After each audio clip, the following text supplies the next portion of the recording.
Hey, what's up? John Sonmez here from simpleprogrammer.com.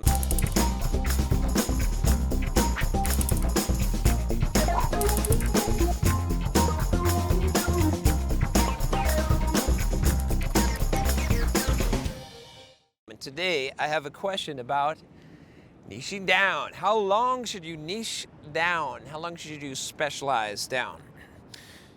This question is from Jeff, and he says, "Hi, John, my name is Jeff, and I'm a big fan of your YouTube channel. I'm just a noob beginner. I'm on Code Academy every day, and I'm studying their front-end dev track." That's cool. Good job.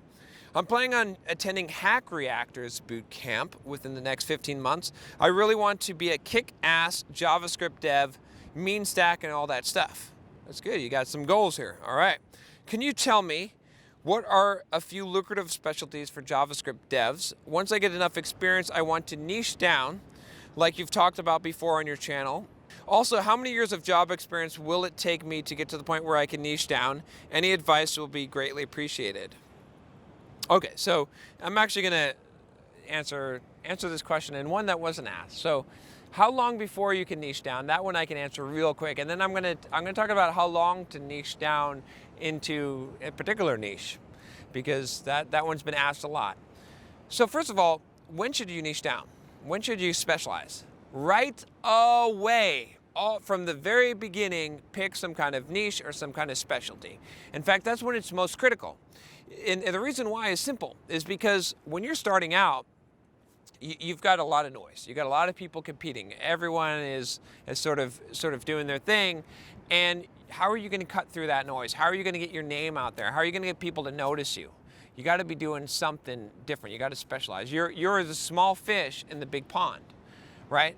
So what you want to do is you want to become the big fish in the small pond. And the way that you do that is that you pick something from the get-go that you're going to be known for, that you're going to specialize in, that you can be. And I've sort of altered this now. I sort of give this advice now and say that you want to pick something that you can be the number one best in the world at, right? What can you be the number one best in the world at? And so that might be a combination. It might be a very, very thin slice where you're like some kind of JavaScript framework developer and some way that you present it or however you slice it down.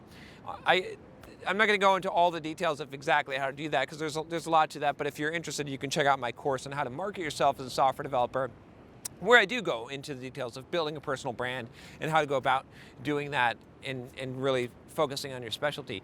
But essentially, what you want to do is right away pick that out. Right away you want to get started and pick a specialty, and it's so critical from the very beginning. It doesn't matter if you're not an expert yet.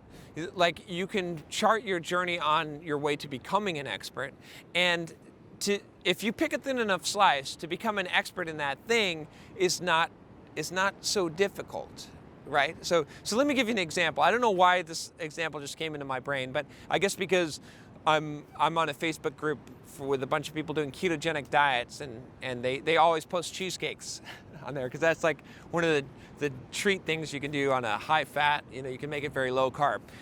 So what if you knew nothing about ketogenic diets, you knew nothing about cheesecakes, and you decide to become an expert in ketogenic cheesecakes, low carb cheesecakes? How long would it take you to gain that expertise? I don't know if there is someone. I don't know if there's a site called ketogeniccheesecake.com. Someone register that and become the expert there. But you see what I'm saying? I'm taking this out of the software development realm so you can understand, is that you could have no experience and you could just walk into that field and you could do all the research. Someone else is experienced in this stuff, but you can compile all of that information and you can become the expert in that. In a couple of months' time, you could have more information about ketogenic cheesecakes, and you could go and you could do talks about it, and you could create a recipe book, and you could create a YouTube channel about it, and you could have a blog about it, and you could write a book about it, and be the world's expert in this subject because no one else has taken it on. And you could have that expertise in a few months worth of time, honestly, right? Because you would just compile all the data that's out there. You don't have to invent it, right? So the same opportunity exists in the software development world, right? It exists in every single space as long as you cut that and you slice that down far enough. And let's say that someone already did ketogenic cheesecakes. Maybe there is, I don't know, I didn't think there was. But you could slice it thin, and you could say, okay, well, I can't be the best in the world about ketogenic cheesecakes because someone else did this, but I can about chocolate ketogenic cheesecakes, right? And you think I'm kidding here, but I'm not kidding. I'm not kidding, because there are some people that were like, well, shit, I just like the chocolate ones.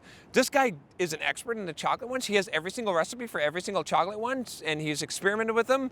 This is great. This is awesome. This is Christmas. This is Disney World for me, okay? I know that seems like a ridiculous example, and it is to some degree, but it would still work. You could still make a lot of money from this. But think about this, how you would apply this to software development, right? Especially starting out as a beginner. What is the thing? What can you do? What is something that people struggle with that you can go so deep that you can become an expert in, right? And you can have that. You can be the #1 best in the world at this thing, and not because you're the one who's inventing all this stuff, but you're compiling all this stuff together, right? It could be, you could have the best resources collection, right? That's a good place to start out, is before you have the knowledge to compile all that knowledge together from other experts, or you interview the experts, right? There's a lot of ways to do this, to crack this nut. Now, I'm going to kind of bridge this into the other thing I wanted to talk about a little bit here, which is how long to niche down, because these are related. So when you cut a very, very small niche, one thing that you may find is that you do hit maximum market capitalization on that niche. What I mean by that is that if you pick it sufficiently small enough, there may be a very small amount of people. You may have a small audience, and you may achieve #1 in the world status of this very, very thin slice of the chocolate ketogenic cheesecake person. At that point, you want to expand out and find related niches, right? Now, again, I'm going to use this ridiculous example, but let's say that you had to slice down all the way to the chocolate ketogenic cheesecake guru.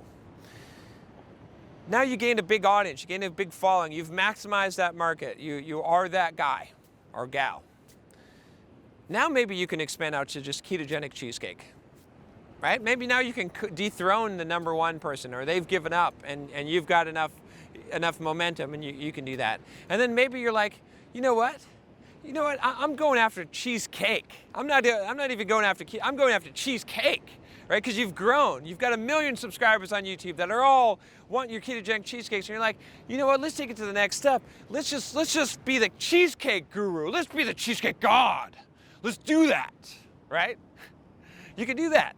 So the same thing. Again, I'm using this other example, but you could apply this to your specific expertise in software development, and you can expand that out. And that's, if you think about it, if you look at what I've done with Simple Programmer and with soft skills, I've kind of done that. Now I wasn't as intentional as I'm telling you now. I didn't have this big plan. I didn't know about the money in cheesecakes, but I'm in a pretty large space now, but I am the #1 in the world. Arguably, I don't think there's anyone that's even close to being the #1 in the world at what I do, which is I teach software developers soft skills, right?